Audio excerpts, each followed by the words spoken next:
주진우 기자를 모시겠습니다. 안녕하십니까. 주진우입니다. 네.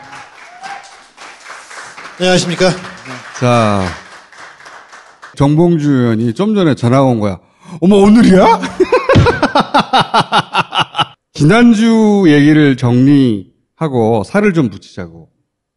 자, 지난주에 쓱이 등장을 했어요. 정리할 테니까 다시 들어보세요. 하정희 교수라는 분이 있습니다. 국정농단 때 기억을 되돌려 보시면 정유라 씨 수업을 한 중대 학생이 대리 수강 네. 한 게 드러나요. 외국에 있었어요. 학교도 그러니까. 안 갔습니다. 보니까 중대생이네? 그런데 그 사람이 하정희 교수의 제자였어요. 네.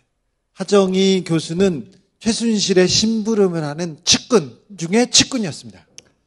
하정희 교수가 이 학생에게 대리 수강을 지시합니다. 그 당시 특검의 조사 내용이에요. 그런데 최순실 씨하고요, 인연을 또 따라가 봤더니 정유라 초등학교 학부모회 회장이었던 거예요. 거기서부터 인연이 시작돼가지고 뭐 예를 들어서 고영태 씨 기억나죠?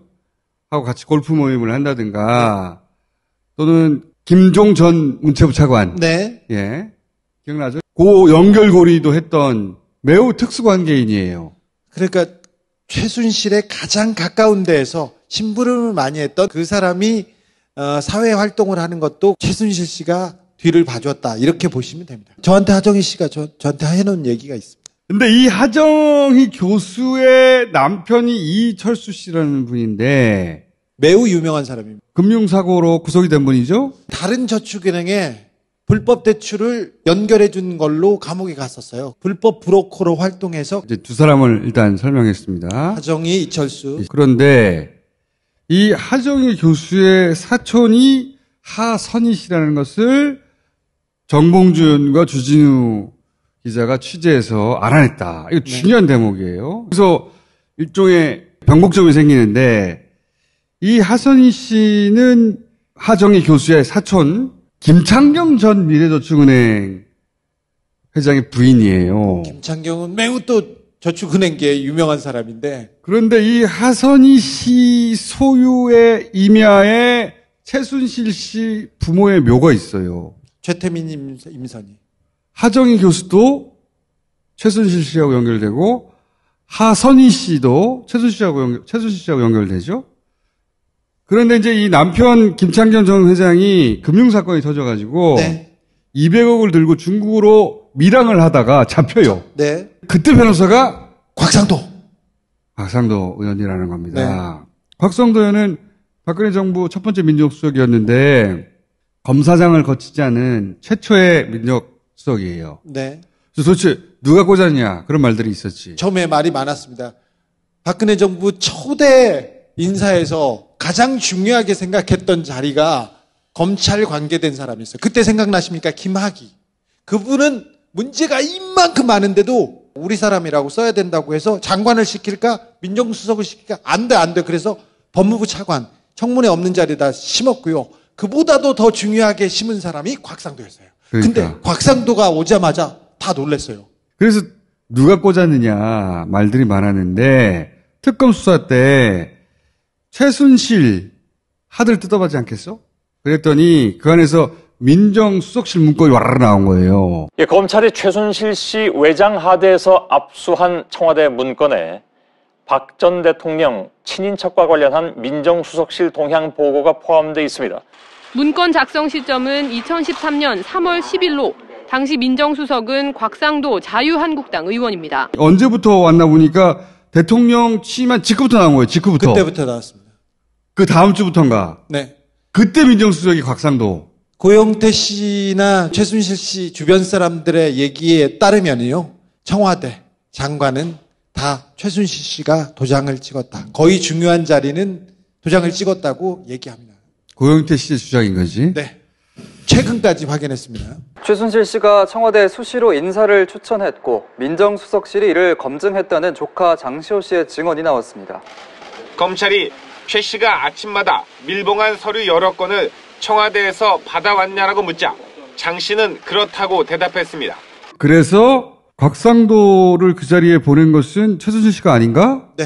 라는 의혹이 국정농단 초기에 있었어요. 네네. 근데 아무튼 청와대 민정수석실의 얘기는 곧바로 최순실 씨한테 전달됐습니다. 자, 그런데 이 곽상도 의원은 언제 다시 등장하냐면 대장동 녹취 19개를 제출해서 대장동 수사가 시작되게 만든 정영학 회계사입니다. 회계사가 검찰에 가서 뭐라고 말을 했냐면 하나은행이 화천대유가 아닌 다른 곳과 컨소시엄을 구상한 적이 있는데 그러자 하나은행 김정태 회장을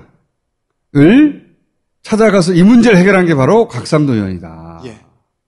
50억의 실체가 여기서 조금 드러나는데 이 문제에 대해서는 김만배 씨도 거의 대체적으로 동의하고 있다고 합니다. 그러면 김정태 회장과 곽상도의 관계는 또 어떤 관계가 있느냐.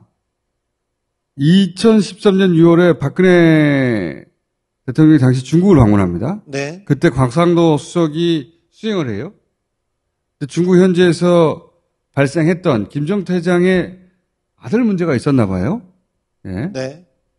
그 문제를 해결해 준 사람이 곽상도 수석이다라고 하는 제보를 민영배 의원이 받았어. 네. 내가 받은 게 아니라. 네.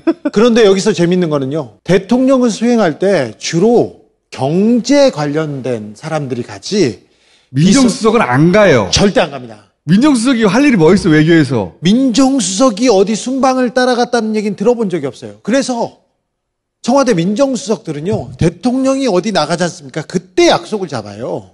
그런데 곽상도는 수행을 했어요. 이거 좀 이상하잖아. 이상하지. 무슨가 미션이 있었으니까 갔을 거 아니에요. 그래서 이상하다고 생각들 했는데, 최근에 민영배 의원에게 제보가 와서 민영배 의원이 국감에서 네. 이런 제보가 있었다라고 밝힌 내용이고, 그리고 또 하나은행은 어떻게 연결되냐면, 정유라 씨가 다 가물가물 하실 텐데, 프랑크푸르트. 대출을 받아가지고. 프랑크푸르트에서 그렇죠. 한국에 있는 거를 담보를 잡고요. 프랑크푸르트에서 돈을 내줘요. 이거는 유례가 없는 대출인 거예요. 네. 하나은행 압구정 지점에서 한국 땅을 잡고 돈은 프랑크푸르트에서 네. 받았는데 그래서 프랑크푸르트 지점에 가가지고 제가 물어봤어요. 이거 한국에 있는 담보를 잡고 여기서 돈을 니네가 빌려줄 수 있냐? 그건 불가능합니다. 얘기합니다. 그리고 그렇게 담보를 잡고 빌려준 경우가 있냐? 없습니다. 얘기했죠. 그런데 그걸 해냈어. 네. 그거를 정유라가 해냈어. 20살의 정유라가 그걸 하게 해준 양반이 누구냐면 그 지점장 이상화 씨라는 분이에요. 네. 이상화 씨가 귀국한 후에 초고속 승진을 했는데 그 승진을 지시한 사람이 박근혜 대통령이다. 네. 박근혜 대통령이 경제수석과 금융감독원을 통해서 몇 번 지시했어요. 그랬더니 안종범 수석에게. 네. 그 안종범 수첩에 다 나옵니다. 사기업 인사를 왜 대통령이 지시를 하냐고. 그래도 해. 그래가지고 했어요. 자, 그래서 최순실 하나은행 연결고리가 또 있죠. 그러면 대장동하고는 어떻게 이 인물들이 연결이 되느냐. 첫 번째 하정희 교수. 남편 이철수 씨가 김만배 기자하고 아삼육이라는 거 아니야. 네. 김만배 기자하고 아주 친분이 있었고요. 이철수는 저축은행 대출에 관여하는 최고 실력자 중에 하나입니다. 이철수, 김찬경, 그리고 은임표라는 세 사람이 이철수는 그 다른 저축은행의 대출에도 영향을 미쳤던 굉장히 중요한 사람인데 그 사람이 김만배 전 기자하고 아삼육이었다. 이렇게 화천대유 대장동하고 한 고리가 연결되고. 일단 연결되고요. 그리고 아까도 얘기했지만 곽상도 의원이 하나은행 찾아가가지고 화천대유랑 하라고 했다는 사람 아니에요? 화천대유하고 하나은행이 컨소시엄을 엉클어졌는데 다시 묶어준 게 곽상도라고 정영학이 얘기했죠. 그리고 이제 사촌인 하선희 씨. 김찬경. 하선희 씨의 남편인 김창경 전 미래저축은행 회장이 대장동 땅을 샀다는 거 아닙니까? 2012년 당시면 그때 이제 깡패들이 와가지고 대장동을 막 먹으려고 왔다 갔다 했을 때 제가 대장동 가서 이강길 씨 만나고 그 취재할 때 그때였는데 그 당시에 김창경이 이 동네에 들어왔다. 누구를 시켜서 땅을 작업했다는 소리를 들었다. 이렇게 이강길 씨가 얘기했죠. 그리고 최순실 변호사, 이경재 변호사가 화천대유 첫 번째 법률검이란 말이에요. 네. 2015년 9월. 네. 자, 최순실 씨가 너무 많이 등장하잖아. 그림자가. 대장동과 관련된, 연결된 인물들에 최순실 씨가 너무 많이 등장하잖아요. 네.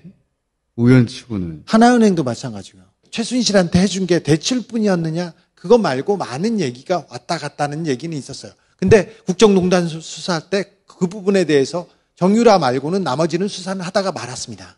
그 시절 민정수석이었던 곽상도 의원이 이 하나은행 회장한테 가가지고 화천대유랑 파트너십 맺으라고 그렇게 말한 사람인 줄 우리가 어떻게 알았겠어. 그렇죠. 웬만한 사람은 얘기할 수 없습니다. 그리고 하선희 씨의 남편이 김창균 전 회장이고 김창균 전 회장의 변호사가 곽상도 의원이라는 거. 이렇게 연결될 줄 어떻게 알았겠어. 이렇게 다 연결될 줄 몰랐는데 연결을 시켜버렸네. 네. 지난주에. 화천대유에 그리고 처음에 목돈을 밀어준 사람이 SK 사람들인데 그때 최태원 회장이 감옥에 가 있었어. 사면을 받아야 되는데 누가 이 정권의 실세인가. 그때 고영태하고 김수현이라는 사람이 통화를 해요. 김수현이라는 사람이 다 녹음을 해가지고 그때 다른 데로 갖다 줬는데 그 사람들 녹음에 무슨 내용이 나오냐면 SK 최태원 회장의 사면 얘기가 나와요. KBS가 입수한 고영태 씨와 측근들의 녹음 파일 오늘도 분석하겠습니다. 통화 내용을 들어봤더니 고영태 씨는 SK 최태원 회장이 사면될 거라는 것도 미리 알고 있었던 것으로 보입니다. 최태원은 먼저 나오고 회장을 바꾸는 체계로 가기로 했어요. 먼저 나오고요? 지금 최태원 대신 임시 회장으로 맡고 있는 사람도 힘이 안 되는 거야. 그때 기사화 됐던 거예요. 그렇죠. 처음에 박영수 윤석열 팀이 주적으로 삼고 진군한 것은 SK 최태원이었습니다. 근데 이제 SK가 빠져나가죠. 완벽하게 빠져나가죠. 그거는 다음번에 얘기할까요? 그거는 미스테리예요. 네. 왜냐면은 특검발 초기 뉴스로 되돌아가면 SK에 관한 보도들이 나옵니다. SK 롯데. 네. 그래서 이제 고영태 씨가 SK로부터 어떻게 받지? 펜싱 팀을 만들어가지고. 그렇죠. 왜냐면 고영태 씨가 펜싱 선수 출신이잖아. 그렇죠. SK로부터 우리가 뭘 받아내야 되는데? 뭘 받지? 최태원 회장만 단독 사면이 된다는 거는 고영태는 이미 전에 알고 있었어. 왜? 최순실이 알고 있었거든. 그 말을 고영태 씨가 했지. 했어. 지금도 하고 그때도 했어. 그래서 이제 SK 돈이 그래서 들어온 거 아닌가? 라고 주진우는 생각하는 거야. 나는 그렇게 생각하지 않아. 자, 그건 내가 그래? 진짜 잘 돼 있어. 그럼 멀리 가라 그러면. 네. 오랜만에. 그렇게 생각하면 이 대장동은 이 출발이 그거 아니야.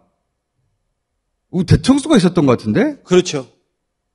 그걸 제가 제일 처음 했던 얘기 아니에요. 대청소가 있었던 것 같은데? 검사들이 대청소를 했어요.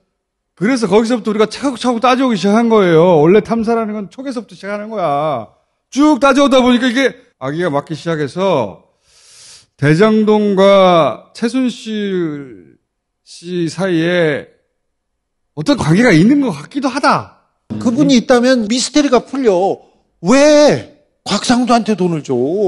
그리고 왜 하나은행이 이렇게 어렵게 구도를 짜가지고 화천대유에 다 몰아주냐고요. 갑자기 SK가 왜 화천대유에 돈을 주냐고. 이경재가 왜 나와?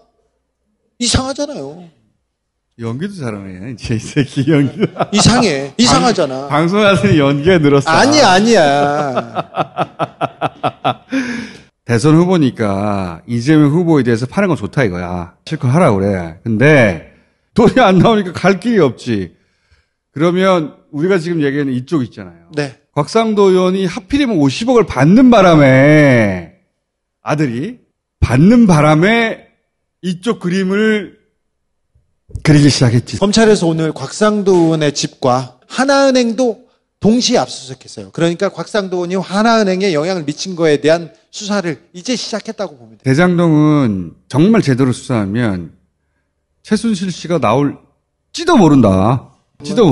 왜냐하면 최순실 씨와 관련된 인물이 너무 많다. 그리고 저축은행 수사를 총지휘했던 데가 대검찰청 중앙수사부였어요. 중앙수사부장이 누구였냐? 최재경. 그때 중수이과장 윤석열. 이 사건에 최순실 씨의 이름이 등장할 거라고 누가 상상해나 했어요. 최순실 씨가 직접 뭘 했다가는 아직도 입증된 거 하나도 없는데 관련자들의 이름에 최순실 씨가 연결된다는 거지, 계속해서. 여기는 저희가 더 파보겠습니다. 대장동 문제는 저희가 계속 할게요. 이 문제를 풀지 않으면 대장동은 해결되지 않고요. 다른 언론이 이거 안 할 거거든요? 우리가 이런 건 전문이란 말이야. 즐겁기도 해. 내가 2012년에 왜 깡패를 만나러 거기 대장동에 갔을까? 괜히 대장동 건드려가지고 우리 그냥 네. 조용히 방송이나 하고 있으려고 했는데 또. 그리고 지금 검찰하고 경찰이 수사를 하는데 이제 우리 방송을 듣고 인제서야 시작했어. 이 길로 가는 것은 우리밖에 없고 네. 여기는 우리가 전문가야. 그래서 지금 그 사람이 방송을 듣고 이렇게 50억 클럽에 대한 얘기를 이제 가기 시작했어요. 이재명 그 사이드에 대한 수사는 유동규에서 멈춰 있다고 얘기했지 않습니까? 이재명 후보 쪽으로는 더 이상 갈 데가 없다니까. 근데 내가 장담하는데 이재명 후보가 돈을 안 받는단 말이야, 이 사람은. 받으면 죽는 줄 알고. 받으면 죽죠. 그때 이 박근혜 정부 시절에 그래서 돈을 안 받기 때문에 배임으로도 못 넘어가요. 진짜 수사는 이쪽인데 자, 어디까지 갈지 모르겠어요. 이 구도로 봐야 설명이 됩니다. 그러니까 우리도 어디까지 이게 취재가 될지 모르겠는데 뭐 한번 해보지 뭐. 네.